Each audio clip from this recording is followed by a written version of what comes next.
All right. The mayhem has already started on the VIBE Edu podcast. So welcome to our third mailbag episode, as this is constructed for your questions by the listeners between our series. So we just got done with our leadership series and we were asking you for some questions, and thank you for everyone that submitted. We have quite a few and probably won't even get through all the questions that I have in front of me, but we're going to try our very, very best to go from the top and go down. So with that, I'm going to, if everyone's ready, I'm going to go ahead and start with the first one, and we'll kind of go through that, and we'll see, where this conversation goes. So the first question is, how can we best support a new administrator who's changing their belief and firmly believes behavior is communication? So just a little context to this, it sounds like, this administrator is trying to bring on a new initiative, and it's not that they're a new administrator, but it's a new concept that they're trying to implement on the campus and potentially seeing some pushback from the staff. So who wants to go first? I mean, I think it's difficult. I mean, I know a little bit of this backstory too. When you firmly believe that behavior is communication, and you believe in social emotional learning and executive functioning and teaching into lagging skills of kids. And when you're an administrator and you voice that firmly to a staff, you're always going to have teachers who are all in and believe that too. And when they close those doors, they are practicing what they preach also when they're all together. But then there's also you're going to always have those negative Nellies in there too, who kind of roll their eyes. And I mean, I think that's where this question is kind of coming from. So what kind of advice would we give this teacher, or even this administrator? I think we could go both ways. I think we have to keep in mind the change. Like, I don't want to get too philosophical, but like change theory and change management. I see this in schools a lot where like there's a dip, right? And whenever you're making a change, things, morale, whatever you want, will dip. And typically it's on this like curve where at the beginning there becomes a dip, like we're plateauing here. And I'm doing this for anybody who's seeing this visually. We are on this plateau, humming along, maybe even things getting worse. Then we make a change along that timeline and things start to dip.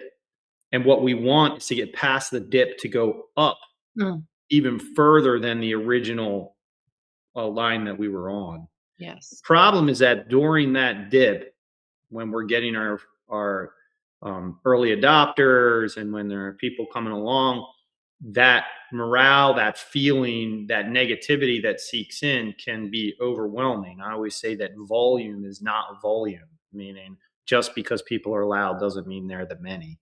But either way, I see leaders all the time get all the way to the point where they're about to get past the dip, and what do? They run back because it's so hard to get to that spot. And so a lot of it is just the timeline of change management and your resilience during that time. I mean, frankly. And then anybody who's with the initiative, that we've got to huddle these folks together and we have to have each other's backs. And it can feel like the teachers are huddled together, having each other's backs, and not necessarily the principal, like in this case. But I think that group needs to be one unit. And so if we're not one unit in a school for an initiative and we're divided, it's going to be very hard for the leader to hang on long enough to see it through. And that's where we're going to run back even 3/4 into the dip. It's a problem, but that's why things don't change. I think you got to be really rooted in the why for the change, for the whatever you're doing. And when there's clarity around that, then it's kind of a rallying point and might, because I've been, as an outsider coming in, part of the initiative, part of the, developing executive functioning in students, and have a principal come over and be like, see that table over there? That's the naysayers. And of course they're in the back. They're going to give you some hell while you're here. And that was just part of it. But there was a majority, and even you're right, TJ, I like that saying that the volume doesn't mean it's the majority. You're just being the loudest. But I think having that like sticking it out, that perseverance through it, if you don't have a really clear why, like, hey, we all see that this is the need, that's why we're doing it, it's not just my idea as the school leader. I think that's important. I think use your teams that you already have also. So I'm just thinking elementary in particular. They're very, I mean, I've been seeing all over Instagram recently. They've been throwing out PBIS awards, platinum, gold, silver, like all the schools are getting these awards. And I'm thinking, well, there's got to be a PBIS team of teachers also. So if you have some new initiative or something that you want to get across, use that team. Don't just create another team and have people dip in or whatever. I think solidifying that team and saying, yeah, we stand for this. And it's a this and, not a this or, right? It's a this and uniting that together and making that, again, like you said, Mitch, very clear. We want clarity around this. This is one and the same. This is adding to all of our supports that we have. This is adding to our toolbox. This is good teaching. This is best practices. I think when there's clarity around all of that and it is united, then you get to stand united and move forward past that dip. I want to go back to what TJ was talking about with that timeline. I do agree. I mean, I did this on multiple campuses where this was my mindset, and I was bringing it to the campus, and I was trying to push this initiative to change the procedures on how we looked at student behavior and how we, I mean, the whole construct was redone. And of course I got pushback, like TJ was saying, with change. And it literally took 3-4 years to finally get to a point where it was the entire campus understood and believed in what we were doing. And that's with drastic shifts too, of people retiring and getting new people in, and putting new leadership people in those positions. And like there was a lot of shifting and eventually getting it to the point where the majority was on board. But if you look at leadership too, most principals don't even last 3 years on the campus. So that's the other thing I think too, is that we just have a problem in general in leadership, as far as like the duration of time that they're on a campus. But the ones that are on campus and are trying to work through that initiative, it does take a lot of time, to TJ's point, of seeing that dip and then getting out of that dip. And I think what you were saying, Kim, is very important as far as like having a community of people, having a core, because if you're doing this work alone, it's a beatdown, and you need someone else to support you and have the same passions and to see the belief in it and know that it's the right thing to do. And when you are down in those dips, to have that group pull you out of that. The other piece to it is I had to remind myself constantly that a lot of the teachers that I was working with, it wasn't that they didn't care about students. It was just that they were entrenched with traditional practices that they themselves as students went through. And the majority of their teaching career, that's all they knew was detentions, ISS, OSS. And so, if that's your only point of view for such a long duration of time, it's hard to pull someone out of that and to show them something new. And so those 3-4 years that I'm talking about is a lot of training, a lot of, trying to mold a different perspective. And that's not just from the leaders, but that's also from that core group of peers. I think peer-to-peer interaction is huge. If you believe that behaviors of communication and the practices need to change, well, that shouldn't just be the leader on the top speaking down to the teachers. It needs to be those core teachers too that believe in that, want the change, to also have those tough conversations with other people. It takes, potentially 100 times for that teacher to hear the new information to actually change their belief system. And if we know that, how many conversations are occurring on the campus as far as our trainings? Is it being touched on every single communication? Is it touched on in every single meeting? Is it touched on in every activity that we do as a staff? We got to think about all these touch points that we have as administrators to start to shift that mindset, because it does take, to TJ's point, a very long timeline. I think they need to not only hear it, but the naysayers, they also need to experience it. And whatever that looks like, they need to see it with their own eyes in a classroom with a kid that they know that is totally difficult, right? Like they've got to feel it. They've got to experience that, because then when they experience it and you feel it, then the mindset starts to change. I feel like it's not just like, voicing it all the time. Like, that's not what we're saying here. You can't just sit in meeting after meeting and just sit there and talk about it and then talk about it again at a staff meeting too. Like, you've got to feel it and experience it if you really want to create change. You know, that reminds me of the episode when we were talking about the fact that people either believe their way into behaving or behave their way into believing. Yep. But most people behave their way into believing, which is why habit formation is a science now. It's why that we have rituals as humans and mantras, because we are mostly creatures that behave our way into believing. To your point, Kim, they have to experience it. I also think there are two more points, and maybe we'll move on to another question. But one thing is, silence is the enemy here. People will always fill the void of silence with negativity, and they will assume negative intent if you're silent. So one thing that we tell leaders all the time is surround yourself with people who will be willing to defend you when you're not around. And I think when we build an initiative, we need to be willing to defend the people involved in that initiative when they're not around and when the naysayers are talking, and we can't just be silent. And the last thing, that change dip theory, that's a real theory for change management. There's another one called the 4-room apartment, where there's 2 rooms on one side that are denial and contentment, comfort and we don't believe. There's a room in the middle that's confusion, and there's a room past confusion that's renewal and inspiration. And I always get excited when people are confused, because when they're adamantly against things and they're in denial and they're comfortable with the way things are, that's as bad as it's going to get. If we can get them to be kind of confused because they experienced the thing, to your point, Kim, or they tried it and it didn't work, I'm way more optimistic when people are in that type of conflict scenario where they're just kind of like saying, what is this again? Because I can get them to renewal from there. It's not possible to go from denial to renewal, right? So that's a confirmation for leaders that you're in the dip. Don't run back.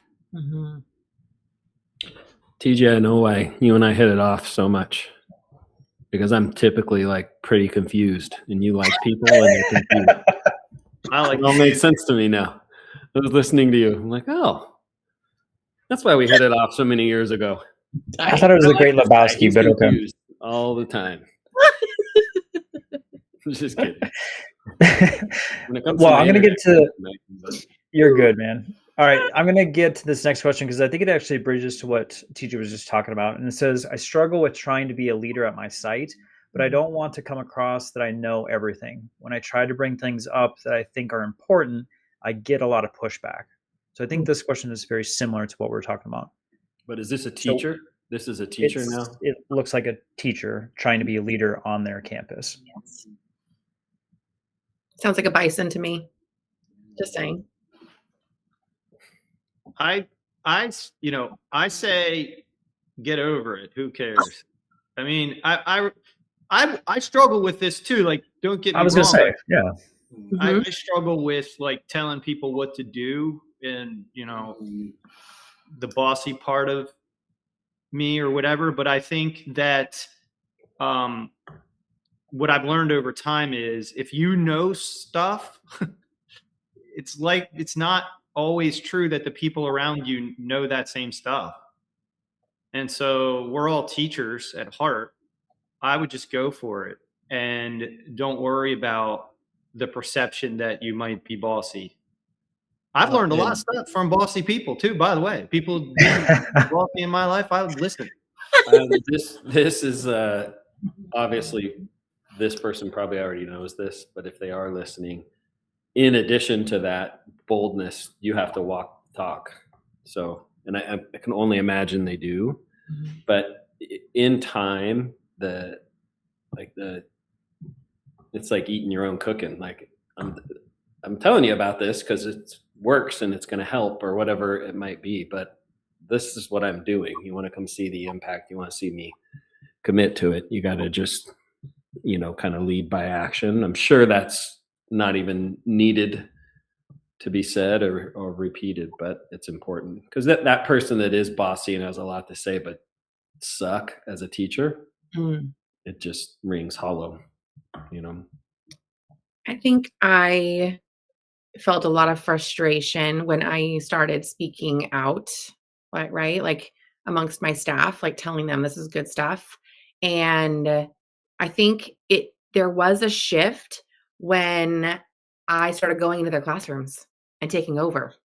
And it was all of a sudden like this first grade teacher who was now in the fifth grade class and was like, had every single kid following the directions and doing things independently and having incredible conversations. Like, if you, like you said, Mitch, like take the action and do it, it is that experience that we've been talking about. They have to, other people have to go, whoa, what just happened here? Like, let them be speechless. Let them be speechless. Let them try to figure it out. Let them be curious because, like we're saying, then that moves into that next room, TJ, right? We're like, all of a sudden, they're like, okay, maybe I do believe in this and I will continue to take action and go this way.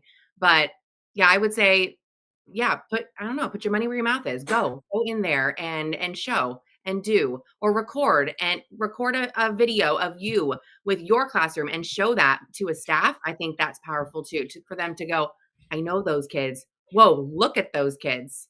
I think that's, again, that's a change. And there's strategy if you're the teacher on the call that's wanting to or feeling the pull to quote unquote step into leadership or solve a problem. If you are in cahoots with your administration, which I hope that's the case because it's a different conversation than trying to be a teacher leader and you don't have any respect for your admin. But if you do, I think there's some like politicking and strategy, like, hey, Principal Gameroz asked me if I would share this. Like, you're kind of playing it's not disingenuous either. Like, she stopped by my classroom and it's a strategy and it's working. And she asked me, so you're kind of taking that humble road, even if inside you're like, dude, sit down and shut up. I got something to say because you all need to hear it. Like, there's some strategy there that I think can help the acceptance of that stepping into leadership. I would say that we all have felt like this. This is typical human psyche, and I think everyone doubts themselves when they first start. But I would just say to this person, you need to be relentless and you need to be consistent. If you, like everyone's been saying, if you have something to say and it's going to impact the lives of your students, then it's important for everyone to hear. And if other people don't like it, tough. That's just the mindset you have to have as a leader, because you're going to have to make really tough decisions as a building leader if you ever decide to go in that route. And there's going to be people always telling you, I don't agree with this. You will never get 100% buy-in on anything that you say or do as a building leader. And you have to be confident in that. You have to understand, like, whatever I decided is where I feel right now that's going to best direct this campus. And so if you're a young leader, I would say just be relentless, because if your heart's in the right place and it's good information and it's going to better the community, then it needs to be done regardless of how other people feel or how they view you. I know for myself as a young leader, I got a lot of people looking at me and saying, who are you? Who are you to stand up here and tell me what I should be doing? You're a third-year teacher. Go back to your art room. People said it. People thought it. People looked at me strange and weird, but I had to be relentless, and I had to be consistent to make sure that I was making an impact for the greater good. I also think, there you go, snaps. I think too that we just remember, I'm like the history philosophy guy today or whatever, but I just also want to point out that the greatest leaders in history were ridiculed at first. They weren't admired first. They were admired later. And so when I remind myself of that, when I'm doing something that's innovative or strange or doesn't fit or it's not acceptable yet, I'm just thinking this is the ridicule phase, and eventually we'll get past that. But yeah, you've got to pick yourself and you've got to do it anyway. Let them ridicule the idea and keep pushing it forward. And with that consistency, you will eventually win them over, because they do see that they are good ideas. They will see that your intent is genuine. And so, like, all of that consistency piece that I was talking about, like, eventually you do start winning folks over with time. I mean, I think time is kind of this essence that we're talking about with all these questions so far, but I think just doing it over and over, and they're getting more experience of you in that leadership role, and then again having a positive experience with you, and then hopefully seeing a positive outcome. I think all that data rolled into one just then proves that you are a leader, and one that's impactful. And help one person today. Just help one person. So if you're listening to this and it's evening, whatever this thing is that you're trying to initiate, just help one other person understand it, or help one other person implement it. Find a friend and say, hey, can I help you with this? The more people you do that with day after day, the more people you hopefully have in that faculty meeting or in that faculty room when somebody's negative about it, who say, no, you know what? She did help me with that in my classroom and it works better now. You just need to shut the negativity down, but you need help with that. You can't do that alone. You can do it as the first person, but you need the second, the third, and the fourth. And finding those people is easier if you can identify, if it's something that can help students or help with management, or if they're struggling with the same, they're struggling with the same issue, or maybe they're working with the same students.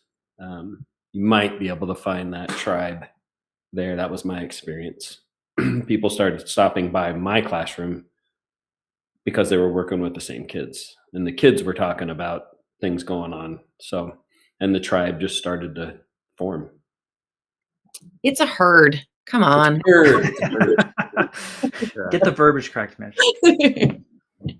All right. I was thinking tribe, because then we could all go hang out at various establishments and talk shop outside of school. But with a herd, you just go stand out in the field, I guess, and talk after school. You run into the storms over and over and over again is what you do, sir. I don't know why you're trying to justify this.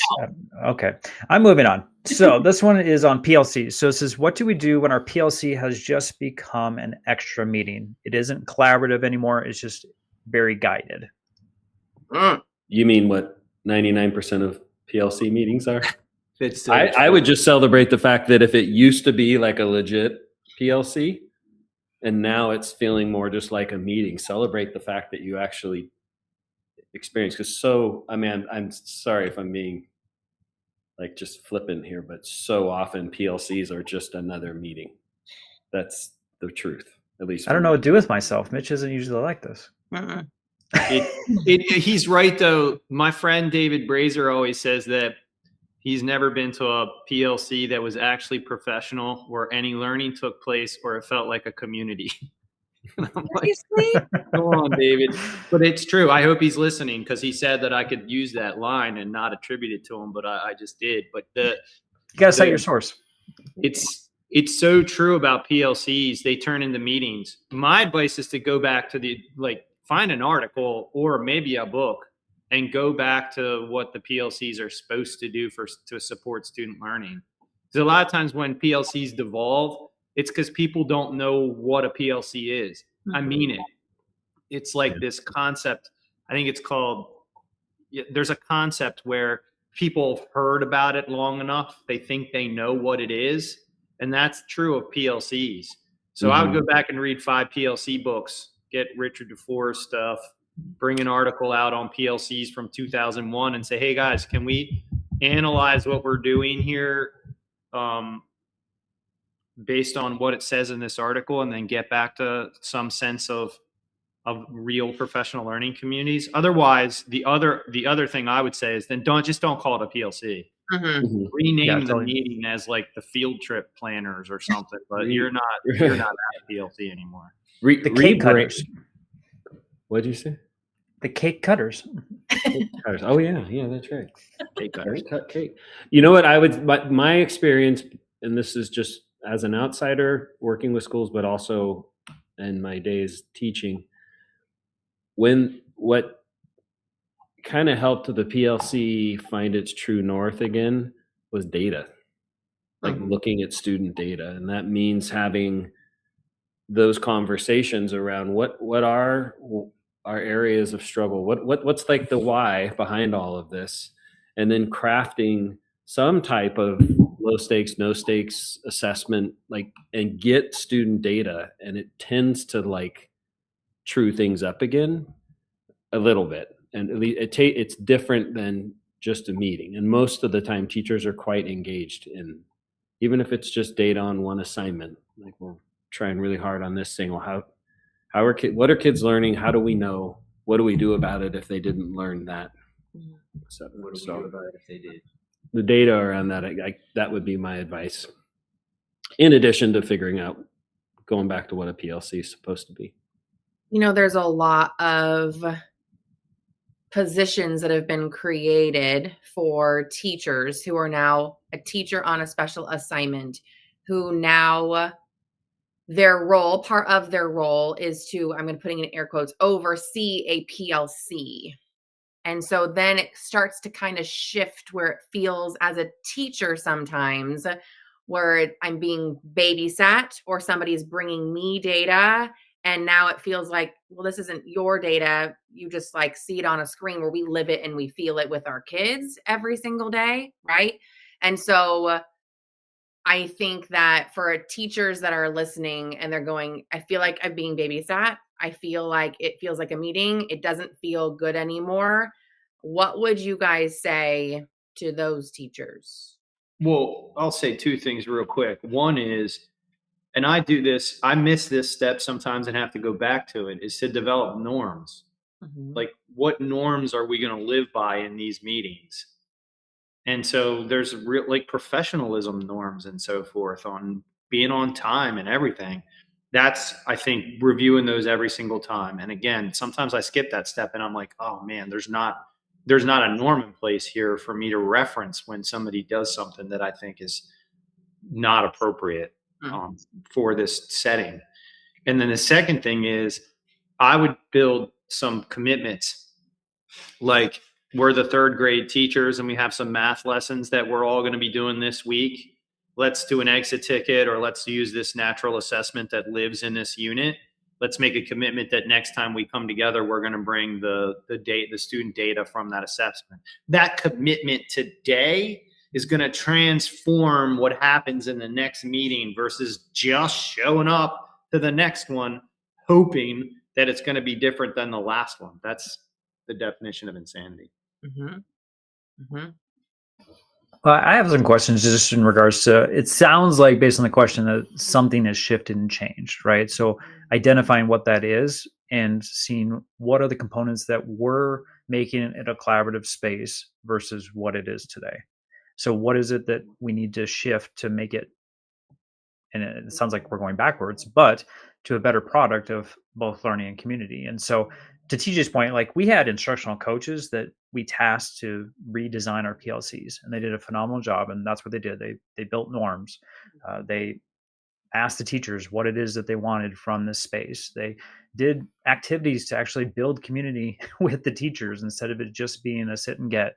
You know, there were some things that they really intentionally did to change the dynamic of it to be a space of collaboration. And I think, you know, when you start to TJ's point, get a resource or something that's going to pull that back, I think that's probably where your starting point is. But I would also identify, what's the problem? Who do we need to speak to, you know, to revive what should be a really impactful group of people, instead of it just turning into one more meeting that's on the plate of a very full schedule already for our teachers.